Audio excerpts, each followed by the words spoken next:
दोस्तों we have received something from steel bird. अब steel bird जाना जाता है अपने हेलमेट्स के लिए, तो ऑफकोर्स ये एक हेलमेट है, लेकिन कौन सा हेलमेट है, क्या क्वालिटी ऑफर करता है, हर एक चीज की बात करेंगे इस अनबॉक्सिंग वीडियो में। तो सबसे पहले खोलते हैं इसको और देखते हैं इस बॉक्स के अंदर क्या कुछ है।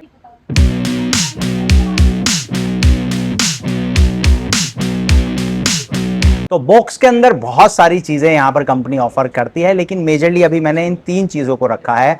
बाकी इसके अलावा जो एक्स्ट्रा चीजें हैं उनमें आपको पैडिंग देखने को मिल जाती है एक्स्ट्रा। इसके अलावा आप अपने हेड साइज के हिसाब से अगर थोड़ा बहुत आपको लूज फिट आ रहा है तो वो चीज आप चेंज कर सकते हो, उसके लिए एक्स्ट्रा फॉर्म आपको देखने को मिलती है और साथ ही एक बाला कलावा मिलता है और काफी सारे टैग्स भी देखने को मिल जाते हैं। लेकिन बात करेंगे मेजर इन 3 चीजों की। सबसे पहले हेलमेट पर जाने से पहले इस छोटी से हेलमेट साइज के बारे में मैं बात करूंगा।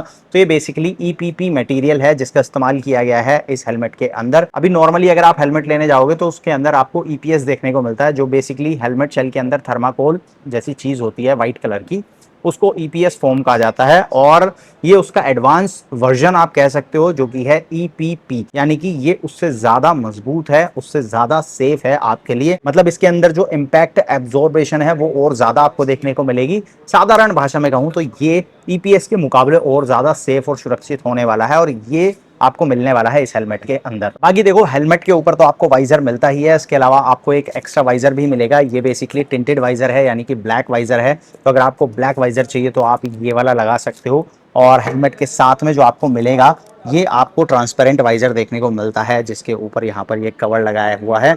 इसको अगर मैं हटाऊं यहाँ से तो आप देख सकते हो यहाँ पे ट्रांसपेरेंट आपको वाइजर मिलेगा। साथ ही यहाँ पर आपको पिन लॉक्स मिल जाते हैं इस वाइजर पे, और यहाँ एंटी फॉग शील्ड भी मिलती है जो कि यहाँ पर इंस्टॉल हो रखी है। अगर मैं इसको रिमूव करना चाहूँ तो रिमूव कर सकता हूँ, फिलहाल ये यहाँ पर इंस्टॉल है इस हेलमेट के अंदर।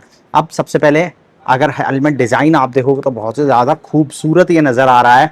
मेरे पास ये मैट कलर के अंदर है, इसमें आपको ग्लोसी और मैट दोनों ऑप्शन मिलेंगे। साथ ही ये प्लेन है और इसके अलावा अगर आपको डिटेल्स वाला चाहिए, स्टिकर ग्राफिक्स वाला चाहिए, तो उसका ऑप्शन भी आपको मिलता है। अब हेलमेट का शेप अगर आप देखते हो, जो डिज़ाइन है वो आपको काफ़ी अच्छा नज़र आएगा। स्पोर्टी डिज़ाइन के साथ में आता है, काफ़ी बड़ा सा आपको यहाँ पर स्पॉइलर देखने को मिलता है, जो कि आपको हाई स्पीड में काफ़ी ज़्यादा बढ़िया स्टेबिलिटी देगा और एरोडायनेमिक डिज़ाइन आपको इसके अंदर देखने को मिलता है। बाकी वाइजर को ऊपर करना है तो सिंपली आप इस तरह से जो है वो ऊपर कर सकते हो।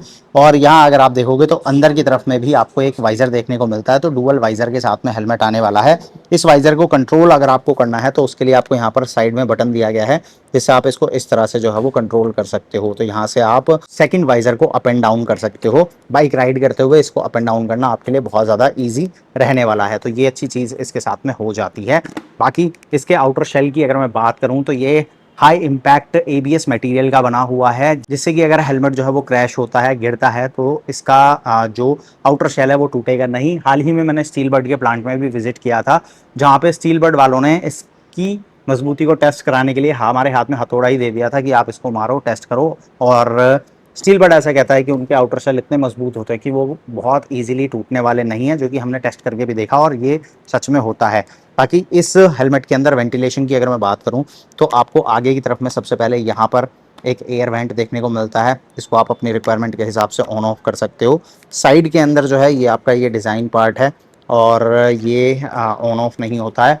इसके अलावा हेड के ऊपर अगर आप देखोगे तो सबसे पहले आपको यहाँ पर एक बड़े वाला एयर वेंट देखने को मिलेगा ऊपर की तरफ में, और साइड में आपको यहाँ 2 छोटे एयर वेंट्स भी देखने को मिलते हैं। और इसको नॉइज प्रूफ बनाने के लिए, हालांकि विंड नॉइज जो है वो हेलमेट के अंदर जाती है, लेकिन मिनिमम विंड नॉइज है उसके लिए जो आपके एयर वेंट्स हैं, इनके इनर पार्ट को अंदर की तरफ से इस तरह से डिफ्यूज़ किया गया है कि वहाँ से कोई भी एयर अंदर ना आए। तो अगर आप एयर वेंट बंद रखते हो तो मिनिमम एयर या मिनिमम नॉइज़ जो है वही आपके हेलमेट के अंदर आएगी। बाकी पीछे से अगर मैं बात करूं तो स्पॉइलर डिज़ाइन आपको ये पूरा देखने को मिलता है, और यहाँ पर जो लोअर पार्ट है ये भी आपको काफ़ी अच्छा मिलेगा। पीछे की तरफ में भी 2 एयर वेंट्स जो हैं वो आपको दिए गए हैं।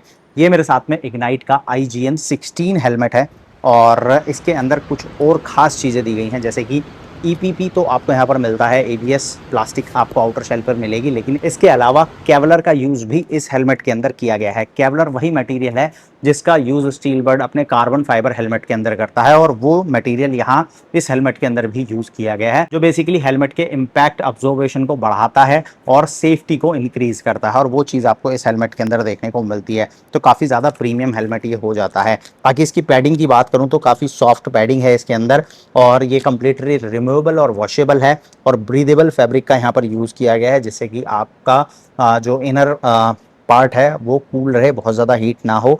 और ये पूरा ही जो पार्ट है ये वॉशेबल है, तो इसको आप निकाल के वॉश वगैरह जो है वो कर सकते हो।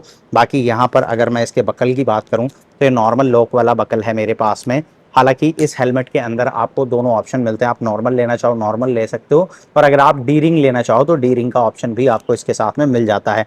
तो वो आपके ऊपर डिपेंड करता है, आप अपने रिक्वायरमेंट के हिसाब से ले सकते हो। वैसे मैं सजेस्ट करूंगा आप डी रिंग के साथ ही जाओ, क्योंकि डेली राइड करना है या फिर आपको कभी ट्रैक पे जाना है या ट्रैक पे जाने का मौका मिलता है तो वहां पर आप डी रिंग वाला हेलमेट ही लेकर जा सकते हो। ट्रैक पे आपका ये नॉर्मल अलाउ नहीं होता। हालांकि ये हेलमेट जो है वो ISI सर्टिफाइड है, साथ ही साथ DOT सर्टिफिकेशन के साथ में आता है ये हेलमेट, और DOT सर्टिफिकेशन होने की वजह से इस हेलमेट को आप ट्रैक पे यूज़ कर सकते हो। लेकिन क्योंकि यहाँ पर डी रिंग लॉक नहीं है तो मैं पर्टिकुलर इस हेलमेट को ट्रैक पर नहीं ले जा सकता। लेकिन अगर आप ट्रैक पर भी जाते हो तो आपको डी रिंग वाला ऑप्शन जो है वो कंपनी इसके साथ में दे देती है। तो overall look and design feel जो है वो काफ़ी अच्छा है। बाकी अगर मैं इसको लगा के दिखाऊं तो कुछ इस तरह से जो है वो आपको लुक देखने को मिलती है। लुक एंड डिज़ाइन फील अच्छा है और विजिबिलिटी जो है वो भी आपको हेलमेट के अंदर काफ़ी अच्छी मिल जाती है। मतलब जो आपका व्यूइंग एरिया है वो काफ़ी अच्छा है, वाइड है, जिसकी वजह से रोड पर बाइक चलाते हुए आपको अच्छा व्यू जो है वो मिलेगा। हालांकि अभी जो है वो अनबॉक्स किया है, जल्दी ही इसको बाइक के साथ में भी टेस्ट करेंगे और एक डिटेल्ड रिव्यू इसके ऊपर में लेके आऊँगा, किस तरह की चीज़ें इसके अंदर हैं और कितने काम की हैं और क्या कुछ पॉजिटिव नेगेटिव्स मुझे फील होंगे, वो सारी चीज़ें भी मैं रिव्यू वीडियो के अंदर शेयर करूंगा। फिलहाल ये अनबॉक्सिंग था। आगे इस तरह से आपको कुछ स्टिकर्स मिलते हैं जिसमें कि आपको ब्लड ग्रुप टैगिंग वगैरह देखने को मिल जाती है, या आप अपने ब्लड ग्रुप के हिसाब से अपने हेलमेट के ऊपर जो है वो लगा सकते हो, जिससे कि क्रैश के टाइम पे ईजी होगा लोगों को आपका ब्लड ग्रुप जानने में। तो इस तरह के सेफ्टी टैग्स जो हैं वो आपको इसके साथ में कंपनी ऑफर कर रही है। ओवरऑल अगर आप देखो तो काफ़ी बढ़िया ऑप्शन है स्टील बड की तरफ से। इग्नाइट सीरीज के अंदर ये IGN-16 प्राइस की अगर मैं बात करूं तो स्टील बड की वेबसाइट पे अराउंड 5,999 रुपीज़ के आसपास आपको देखने को मिलता है।